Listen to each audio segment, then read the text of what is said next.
കുവൈറ്റിൽ ലൈസൻസ് ഇല്ലാതെ വീട്ടിൽ വ്യാജ ക്ലിനിക് നടത്തിവരികയായിരുന്ന വിദേശ വനിത അറസ്റ്റിൽ. പിടിയിലായ പ്രതിയെ നിയമ നടപടികൾക്കായി പബ്ലിക് പ്രോസിക്യൂഷന് കൈമാറി.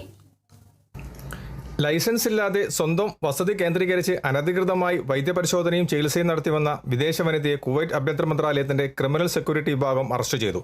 ജാബിർ അൽ അഹമ്മദ് സിറ്റിയിലാണ് സംഭവം. അസർബൈജാൻ സ്വദേശിയായ യുവതിയാണ് പിടിയിലായത്.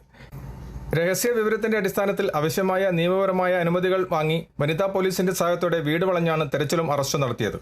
സ്വന്തം വീട് മുഴുവൻ സജ്ജീകരണങ്ങളോടും കൂടി ക്ലിനിക്കായി മാറ്റിയ ഇവർ രോഗികളെ പരിശോധിക്കുകയും ലൈസൻസ് ഇല്ലാതെ പച്ചമരുന്ന് മിശ്രിതങ്ങൾ തയ്യാറാക്കി വിൽപ്പന നടത്തുകയും ചെയ്തു വരികയായിരുന്നു.